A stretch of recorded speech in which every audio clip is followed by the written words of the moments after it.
So after doing naming, we have topic called isomers, also called isomerism. Just revise what are isomers and what do you mean by isomerism. If you see the definition written here, what are isomers?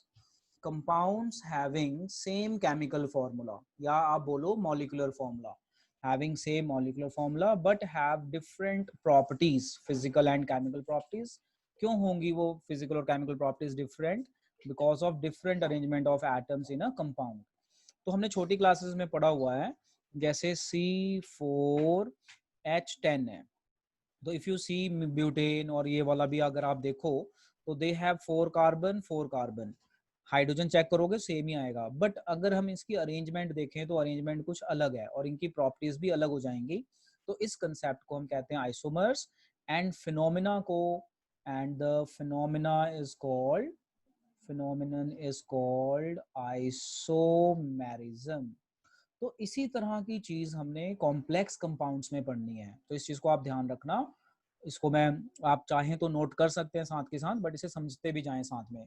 तो what are isomers? Compounds having same chemical formula but have different arrangement of atoms, मतलब molecular formula same हो, बाकी चीजें different हो, मतलब physical और chemical properties अलग हों, तो उसे हम कहते हैं आइसोमर्स। अब हम चलते हैं अपनी नेक्स्ट शीट पे। तो जो हमारे कॉम्प्लेक्स कंपाउंड है, कॉम्प्लेक्स कंपाउंड में आइसोमर्स दो तरह के हैं, मतलब आइसोमेरिज्म दो तरह का है। स्ट्रक्चरल आइसोमेरिज्म मतलब अरेंजमेंट के बेस पे, स्टीरियो आइसोमेरिज्म 3 डायमेंशनल अरेंजमेंट के बेस पे। तो है तो दोनों ही अरेंजमेंट, यहाँ ओनली स्ट्रक्चर के बेस पे, यहाँ 3 डायमेंशनल अरेंजमेंट। तो हम इसको पढ़ेंगे। अब जो हमारा स्ट्रक्चरल आइसोमेरिज्म है ये 4 तरह का है। आयनाइजेशन आइसोमेरिज्म, हाइड्रेट आइसोमेरिज्म मतलब वाटर और सॉल्वेट भी कहते हैं, linkage isomerism and coordination isomerism. अब मैं इनको वन बाय वन समझाता हूँ। आइसोमर हमें पता चल गया, same molecular formula but have different physical and chemical properties because of different arrangements. अब ये अरेंजमेंट स्ट्रक्चर के बेस पे हो सकती है और 3 डायमेंशनल के बेस पे भी हो सकती है। तो स्टीरियो वाला हम बाद में पढ़ने वाले हैं डिटेल में। आज हमारा जो टॉपिक है स्ट्रक्चर और ज्योमेट्रिकल पे हम रहेंगे, स्टीरियो में ज्योमेट्रिकल करेंगे। अब see, we are going to do very first topic of structure isomerism called ionization isomerism. अब आप इसे समझना ध्यान से। आयनाइजेशन आइसोमेरिज्म, यहाँ पे जो एग्जांपल्स है ना, तो 2 एग्जांपल को मिला के एक बनती है। तो मैं एग्जांपल एक्सप्लेन करता हूँ, समझो, and you can write theory also. CONH3 4 Cl2NO2, CONH3 4 ClNO2Cl।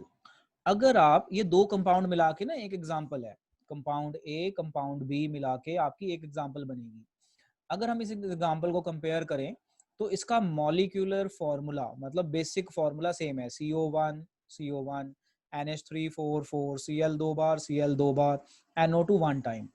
But आप इसे जब पानी में डालोगे तो जो यहाँ पे आपको आयंस मिलेंगे वो मिलेगा NO नेगेटिव का, और इस कंपाउंड में जो आयन मिलेगा वो मिलेगा Cl2 का। अब नाम देखो, आयनाइजेशन आइसोमेरिज्म।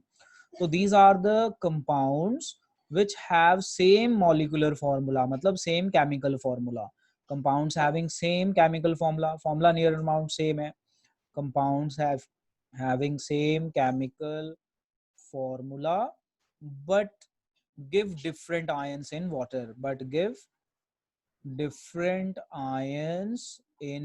water, इसे हम कहते हैं आयनाइजेशन आइसोमेरिज्म।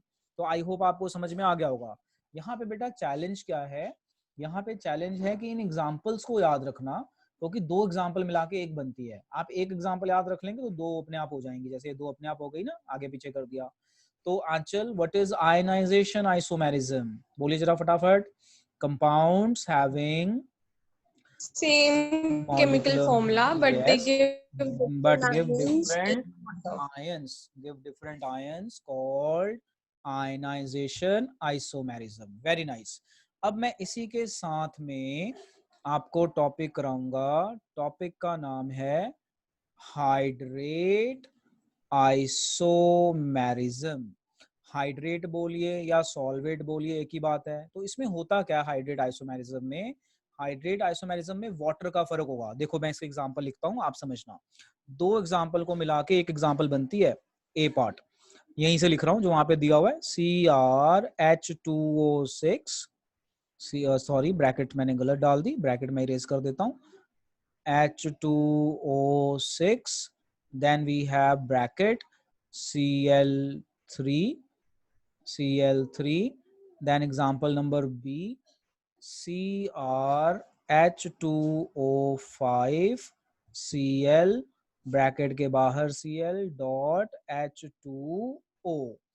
अब आप देखो यहाँ पे ध्यान से, अगर आप इसे ध्यान से देखें तो you are what you are able to see कि आयंस में तो हमें आयन सेम मिल रहे हैं, बट एक में हमें वाटर मिल रहा है, एक में नहीं मिल रहा। तो compounds having same molecular formula but in ionic form water is also available in one of the compound. तो अगर आप देखें फॉर्मूला सेम है, आयंस भी सेम मिल रहे हैं, बट एक में हमें वाटर एज आयन मिल रहा है, वाटर के आयन मिल रहे हैं, इसलिए नाम पड़ गया hydrate isomerism. Compounds having same molecular formula but one of the compound give water as ion, one of the compound give water as a ion or primary ion, है ना, प्राइमरी वैलेंसी कह सकते हो, called hydrate isomerism। ओके आंचल बताइए मुझे hydrate isomerism क्या होता है? बेटे आप लोग नोट करते रहे साथ में। Yes Aanchal, what is sir जब हाइड्रेट इसके आइसोमेरिज्म? आयन फॉर्म हाँ होंगे तो हमें एक कंपाउंड में वाटर भी मिल जाएगा और yes, दूसरे में नहीं so it मिलेगा। is similar to ionization isomerism but one of the ion has water। वैसे वाटर आयन नहीं होता, बट वो एक तरह की आपकी प्राइमरी वैलेंसी है।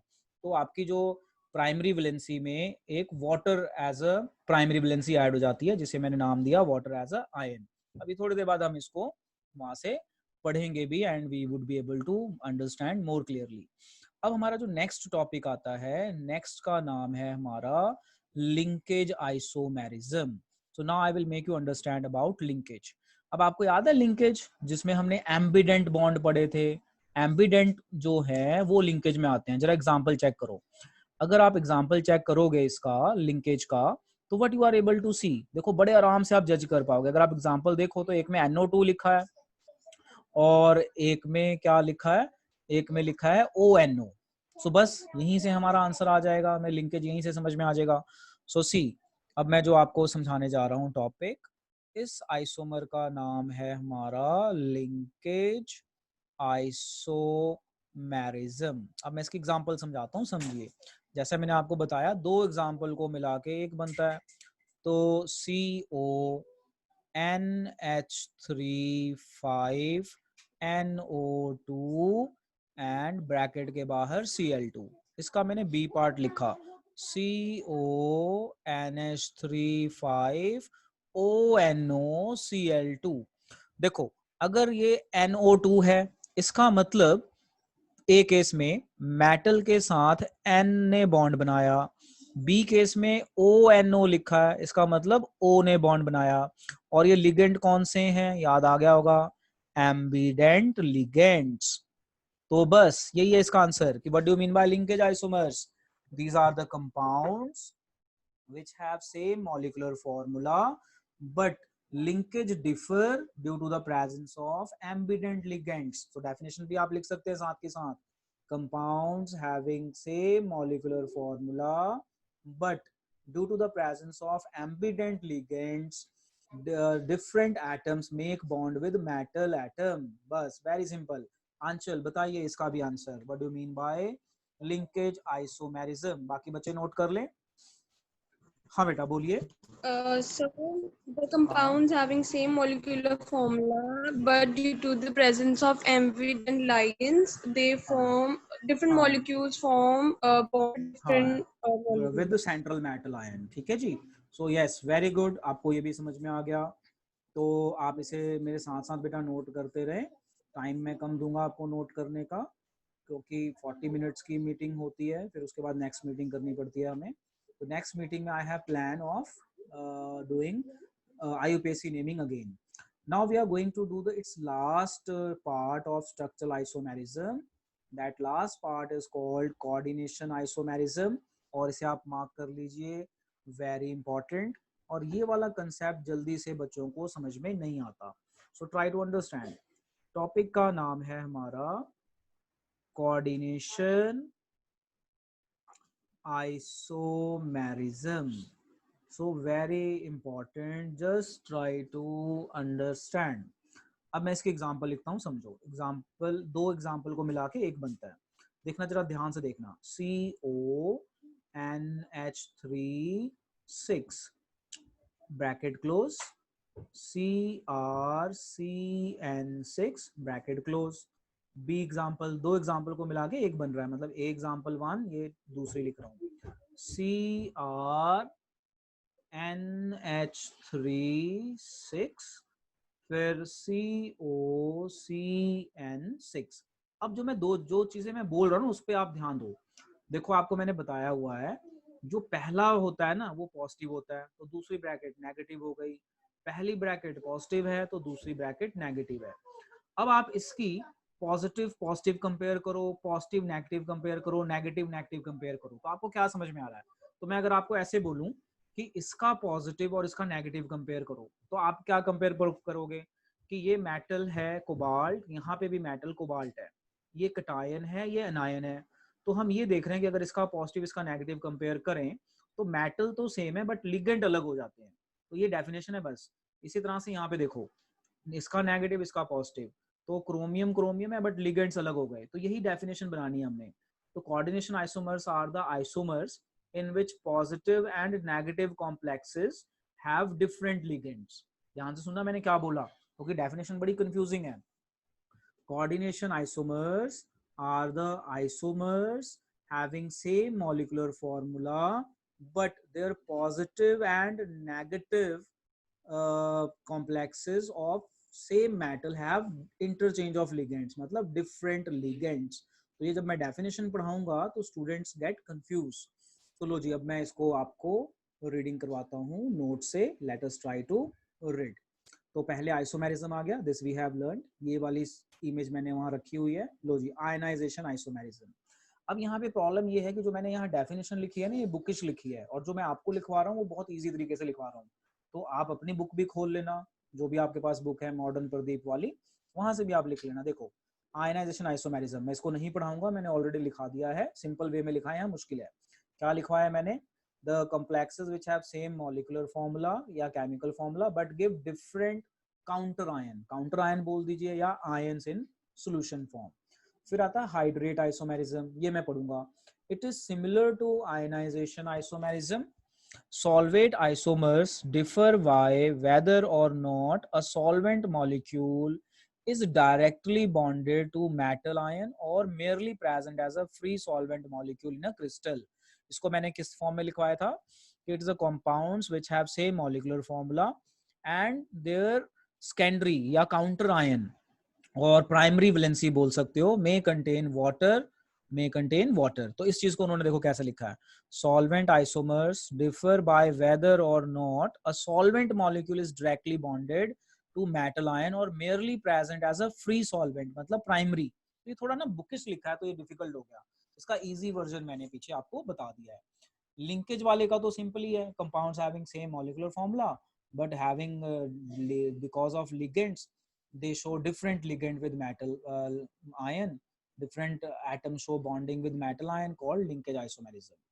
अब ये देखो कोऑर्डिनेशन का, इसको समझो जरा. Coordination isomerism same formula but arises from interchange of ligands. ध्यान से देखना जो मैं अंडरलाइन कर रहा हूँ, interchange of ligands between cationic and anionic entities, cationic and anionic entities of different metal ions in a complex, of different metal ion in a complex. So जब ये बच्चे पढ़ते हैं ना डेफिनेशन, वो कंफ्यूज हो जाते हैं क्योंकि ये डिफरेंट मेटल आयन के हिसाब से सोचने लग जाते हैं. तो इस कंफ्यूजन को हमने नहीं आने देना. मैं फिर से पढ़ता हूँ. Compounds have same molecular formula and but this isomer arises from interchange of ligands, from interchange of ligands between cationic and anionic entities, cationic and anionic entities of metal complex. बस ऐसे लिख देना, ये डिफरेंट मेटल वर्ड ही ना use करना जिससे आपको confusion ना हो। ओके जी, अब देखो यहाँ पे, अब मैं यहाँ से दिखाता हूँ, ध्यान से देखो, ये कटायन है, ये अनायन है, इसी तरह से ये भी कटायन है, ये भी अनायन है। अगर आप इसे इसे कंपेयर करो तो डिफरेंट मेटल हैं, ठीक है। ऐसे ऐसे कंपेयर करो तो ये कटायन है, ये अनायन है, और इसके जो लिगेंड्स हैं वो यहाँ के हिसाब से इंटरचेंज हो गए हैं। तो आप इसको याद करने का कोई भी तरीका बना सकते हो। तो आप इस तरह से याद करोगे, compounds having same molecular formula but their cation and anionic complexes have different ligands। इस तरह से कर लीजिए, है ना। तो इसको आप याद कीजिए, कोई कंफ्यूजन आए तो आप मेरे से दोबारा बात करना। This we have to learn. तो इसमें हम ज्यादा टाइम नहीं लगाएंगे क्योंकि ये कंफ्यूज होता है बच्चा। तो यहाँ पे सिंपल याद रख लो जो यहाँ पे आंसर लिखा हुआ है, arises from interchange of ligands। तो ये इंटरचेंज कैसे पता चलता है, जब हम इस तरह से कंपेयर करते हैं, इसका कटायन और इसका एनायन ले लें तो इसका लिगेंड और इसका लिगेंड इंटरचेंज हो गया इसके हिसाब से, तो बहुत इजीली हम इसको समझ पाते हैं। Between cationic and anionic entities of metal complexes. बस ये डिफरेंट वर्ड आप ना लिखना, कई बार इसके कंफ्यूजन हो जाती है। ऑफ कॉम्प्लेक्सेस, बस ऐसा लिख देना, ions present in complex. So you can make your own. अब हम चलते हैं आगे। अब जब हम आगे चलते हैं तो अब हमें क्या वहां पे समझ में आता है, सी देखो, अब आता है हमारा stereo isomerism. Isomerism having the same structure but differ in special arrangement. Special arrangement मतलब 3 डायमेंशनल अरेंजमेंट में डिफरेंस आएगा। तो हम इसमें सबसे पहले करेंगे ज्योमेट्रिकल आइसोमेरिज्म। समझते जाओ ध्यान से, ज्योमेट्रिकल आइसोमेरिज्म। अब इसके कुछ पॉइंट्स हैं, वो ध्यान से समझिए, फिर मैं वन बाय वन समझाता हूँ। पहला पॉइंट देखिए क्या है ज्योमेट्रिकल आइसोमेरिज्म का, कि tetrahedral complexes do not show cis and trans. ये 2 तरह का है ज्योमेट्रिकल आइसोमेरिज्म। यहाँ मैं लिखता हूँ, समझते जाओ। ज्योमेट्रिकल आइसोमर 2 तरह का है, हमने +1 में भी पढ़ा है, सिस फॉर्म एंड ट्रांसफॉर्म। तो इसको मैं वन बाय वन समझाऊंगा। Tetrahedral complexes do not show cis and trans form. ये क्वेश्चन भी है जो हम बाद में याद करेंगे कि जो आपका टेट्राहेड्रल कॉम्प्लेक्स है, देखो मैं यहाँ पे ड्रॉ कर रहा हूँ, ये मान लो H H H H। तो जो ये टेट्राहेड्रल कॉम्प्लेक्स है ये ज्योमेट्रिकल आइसोमेरिज्म शो नहीं करता। क्यों नहीं शो करता, इसकी डिस्कशन मैं थोड़ी देर में करूंगा। फिर स्केयर प्लेनर। स्केयर प्लेनर क्या होता है, जैसे ये है, ये इस तरह से लिगेंड्स अरेंज हो किसी मेटल के साथ, तो इस शेप को हम कहते हैं स्केयर प्लेनर, क्योंकि अगर हम इसे ज्वाइन कर दें तो they will give appearance of square planar. कहता है कि square planar complexes of type this and this type not show isomerism. देखो A4 मतलब सारे लिगेंड सेम हो तो ये नहीं शो करेगा, या 3 सेम हो तो भी शो नहीं करेंगे, चारों के चारों सेम हो या 3 सेम हो, इसका यही मतलब है। तो ये आपका ज्योमेट्रिकल आइसोमेरिज्म शो नहीं करेंगे। बस अब ऑक्टाहेड्रल कॉम्प्लेक्सेस में कौन कौन से शो करेंगे यहाँ लिखा हुआ है, तो इसकी मैं रीडिंग थोड़ी देर में कराता हूँ। अब मैं पहले आपको समझा दूं सिस और ट्रांस है क्या। उससे पहले दोबारा समझते हैं what is stereo isomerism. Compounds having same structural formula या molecular formula but they differ in their special arrangement। special arrangement मतलब 3 dimensional arrangement। 2 तरह के हैं, ऑप्टिकल एंड ज्योमेट्रिकल। ऑप्टिकल हम आज कवर नहीं करेंगे। ज्योमेट्रिकल आइसोमर 2 तरह के होते हैं, सिस फॉर्म एंड ट्रांसफॉर्म। लो जी, अब इसको मैं समझाता हूँ। देखो यहाँ पे ज्योमेट्रिकल आइसोमेरिज्म। अब सी हेयर, ज्योमेट्रिकल आइसोमेरिज्म 2 तरह के हैं, सिस फॉर्म एंड ट्रांसफॉर्म। देखो आप जरा यहाँ पे मैंने ये कॉम्प्लेक्स बनाए हैं, जस्ट सी दीज कॉम्प्लेक्सेस, जो मैं इरेज करके आपको दिखा रहा हूँ। See these complexes. देखो थोड़ा सा अब आपको +1 याद आ गई होगी। सी क्या होता है, मैंने यहाँ फॉर्मूला बनाया Ma2 एंड B2। तो मेटल के साथ 4 लिगेंड हैं। तो ये मेटल के साथ अगर हम ऐसा दिखा दें, ए एक तरफ दिखा दें, तो इसे कहते हैं सिस ज्योमेट्रिकल आइसोमेरिज्म। अगर हम ए और ए ऑपोजिट या बी ऑपोजिट दिखा दें तो इसे हम कहते हैं ट्रांस आइसोमेरिज्म। तो आई होप आपको समझ में आया मैं क्या कह रहा हूँ। और ये कौन सी टाइप को बिलोंग करता है, Ma2B2, मतलब आपके 2 डिफरेंट लिगेंड्स होने चाहिए। अब देखो अगर मैं ये इसके साथ बनाऊं Ma3B, तो अगर मैं इसका बनाऊं तो यहाँ पॉसिबल ही नहीं है, क्योंकि ये इस तरह से 3 हो गए, तो ये इसमें इस तरह से बताना मुश्किल है कि अगर 3 सेम हो, क्योंकि हमें 2 एक जैसे दिखाने होते हैं, तो इसमें मुश्किल रहता है। तो इस वाले कंपाउंड में हम ज़्यादा, मैं इसको ना सेम कर देता हूँ, मैं ऐसे करता हूँ, पहले मैं इन सबको सेम कर देता हूँ, मैं A4 कर देता हूँ। अगर मैं A4 कर दूं तो A4 करने से क्या होगा, सारे AA हो गए, तो सारे A हो गए तो वो सिस या ट्रांस बताना मुश्किल है। तो इसकी एक कैटेगरी है कि कौन से कॉम्प्लेक्स शो कर सकते हैं, ये वाले कॉम्प्लेक्स जिसमें 2 सेम हो और दो मतलब 2 सेम, 2 करके सेम हो, इस टाइप को हम नाम देते हैं Ma2B2 टाइप। लो जी, अब हम आगे चलते हैं, जरा ध्यान से समझना। सिस और ट्रांस हमने सीख लिया। अब देखो यहाँ पे जो लिगेंड हैं 4 हैं, तो 4 हैं तो ये स्केयर प्लेनर में आता है। किसमें आता है? Square planar. अब यहाँ पे मैंने एक क्वेश्चन बताया था कि जो टेट्राहेड्रल कॉम्प्लेक्स है, जो टेट्राहेड्रल कॉम्प्लेक्स है वो अपना ये शो नहीं करते आइसोमेरिज्म, ज्योमेट्रिकल आइसोमेरिज्म। क्यों नहीं शो करते? क्योंकि अगर आप टेट्राहेड्रल को 3 डायमेंशनल समझने की कोशिश करो तो ये 3 डायमेंशनल में क्या होता है कि ये और ये एक साथ कंपेयर हो जाता है, ये इसके साथ कंपेयर हो जाता है, क्योंकि 3 डायमेंशनली सोचो, 3 डायमेंशनली, क्योंकि ये जो मैंने बोर्ड पे बनाया है ये तो आपका 2D है ना, आप इसको इमेजिन करो 3 डायमेंशनली, 4 पेन अपने हाथ में पकड़ो टेट्राहेड्रल की तरह। तो ये वाली बॉन्ड तो पीछे दूर, पीछे डॉटेड में दिखा देता हूँ, ये इस तरह से जाता है ना, इसके पीछे वाला बॉन्ड है, ये ऐसे आता है, तो हम इसे देख रहे हैं तो ये उसके साथ में, तो ये इसके साथ कंपेयर हो रहा है, ये इसके साथ कंपेयर हो रहा है, इस तरीके से। तो आपको मेरी बात अभी समझ नहीं आ रही होगी, तो मैं इसको 3 डायमेंशनल आपको दिखाता हूँ।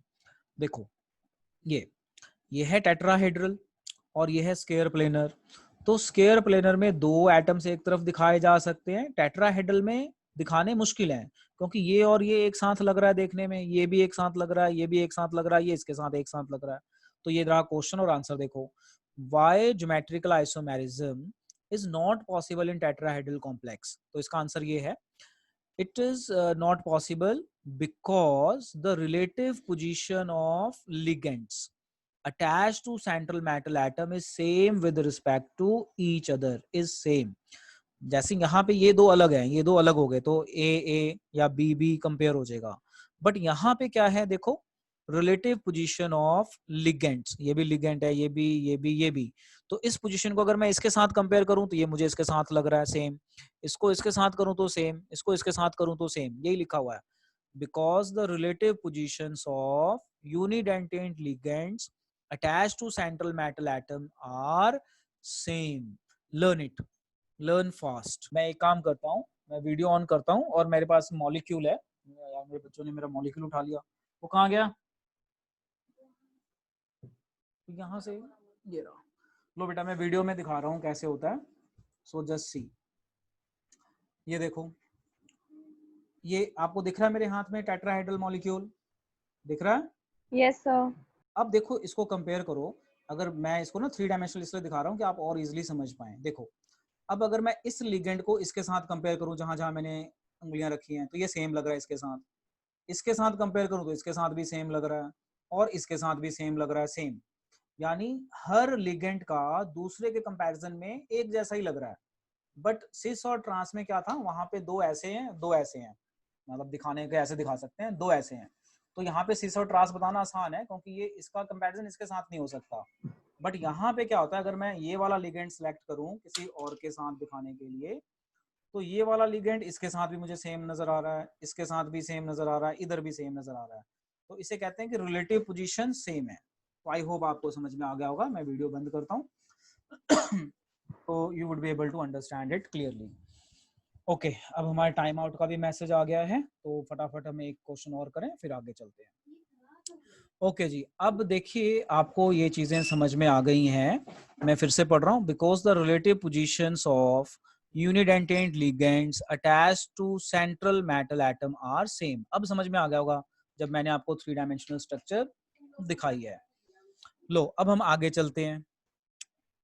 अब जैसे ही हम आगे चलते हैं तो अब हमारा जो कंसेप्ट है वो है कि अगर 6 बॉन्ड बनाए, अगर लिगेंड आपके मेटल 6 बॉन्ड बनाए तो उसे कहते हैं ऑक्टाहेड्रल। तो 6 बनाए तो हम कैसे दिखाएंगे, ये हमारा कंसेप्ट है दिखाना। तो देखो यहाँ पे ये मैंने स्ट्रक्चर बनाई है MA4B4। तो MA4 और B4 को अगर मैं ड्रॉ करूंगा सिस और ट्रांस के लिए, तो how I will show them.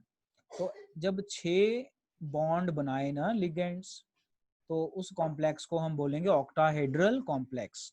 देखो जी, मेटल 1 2 3 4 5 6, ये A4 है, तो 1 2 3 4 B2 है। तो अगर मैं इस तरह से दिखाऊंगा, अगर मैं इस तरह से कॉम्प्लेक्स दिखाऊंगा, तो इस कॉम्प्लेक्स के अंदर आपने देखना है ये वाला और ये वाला देखना है। तो अगर ये इस तरह से परपेंडिकुलर बॉन्ड पे होंगे तो हम इसे बोलेंगे ट्रांसफॉर्म। याद रखना, हमने MA2B2 सीखा, मतलब जब 4 हो तो कैसे बोलेंगे सिस एंड ट्रांस। अब मैं सिखा रहा हूँ जब 6 लिगेंड हो तो कैसे हम बनाएंगे सिस एंड ट्रांस। तो बिल्कुल ओपोजिट आ गया तो ट्रांस। अब इसकी सिस फॉर्म कैसे दिखाएंगे बेटा, देखो ये मैंने बनाया B, ये बनाया B, ये A, ये भी A और ये भी A। जब दो साथ वाले ये दो साथ में हो जाएं तो इसे हम कहते हैं सिस फॉर्म। आ गया समझ में बेटा मैं क्या कह रहा हूँ, सिस फॉर्म और trans form. So just try to understand कि हम सिस फॉर्म और ट्रांसफॉर्म कैसे दिखाएंगे। तो आई होप आपको ये चीजें क्लियर हो गई होंगी। अब मैं वहां से पढ़ता हूँ और उसके बाद एक एग्जाम्पल और दिखाता हूँ। तो देखिए जी, अब मैं इसे पढ़ रहा हूँ, जरा समझना ध्यान से, और कोई क्वेश्चन आए माइंड में तो जरूर पूछिए। टेट्राहेड्रल पढ़ लिया, स्केयर वाला पढ़ लिया कि ये भी नहीं शो करेगा, ये भी नहीं करेगा, MA2B2 शो करेगा, या सारे लिगेंड अलग हों वो शो करेंगे। फिर MA6 and MA56 do not show isomerism. तो ये आपको आइडिया लग जाएगा, अब जैसे मैंने कराया ना आइडिया लग जाएगा। octahedral complexes showing this or this category or this category shows geometrical isomerism। तो ये चीज आपने ध्यान रखनी है, हमने ये दो कैटेगरी कर ली हैं। अब मैं एक और करवाऊंगा, उसके बाद मैं आपको ये और अच्छे से समझ में आएगा। लो अब देखो, मैं एक ना EN वाला मॉलिक्यूल लेता हूँ। जैसे मैंने लिखा M, कोई मेटल है, EN2Cl2, मैंने मान लो ये कोई मॉलिक्यूल बनाया। मैंने बताया, बोला आपको कि इसका मुझे सिस और ट्रांस शो करो। क्या बोला मैंने, इस मॉलिक्यूल का मुझे सिस और ट्रांस शो करो। ये भी ऑक्टाहेड्रल में आता है। अब आप देखो मैं इसको कैसे दिखाऊंगा, ध्यान से देखना, माइंड में कोई क्वेश्चन आए तो बोलना। 1 2 3 4 5 6, ये मैंने बनाया EN और यहाँ पे ऐसे कर दिया ऐसे। आंचल आप मुझे बोलोगे मैंने ऐसे क्यों किया। ये मैंने यहाँ पे ऐसे कर दिया, यहाँ पे ऐसे कर दिया, और एक Cl यहाँ पे लगाया, एक Cl यहाँ पे लगाया, और इसको मैंने नाम दिया कि ये है ट्रांस। आप मुझे बताओ मैंने EN को ऐसा सर्कल सा क्यों बना दिया आंचल। Yes, sir. क्यों बनाया, क्योंकि जो EN होता है ना वो दो बॉन्ड बना सकता है, याद आया। तो EN की फुल Yes. फॉर्म है इथिलीन डायमीन, मतलब CH2 CH2 NH2 NH2। तो एक बॉन्ड ये बनाएगा, एक बॉन्ड ये बनाएगा। तो इसको मैंने शॉर्ट में ऐसा बना दिया। तो ऐसा हम बना सकते हैं रिप्रेजेंटेशन में।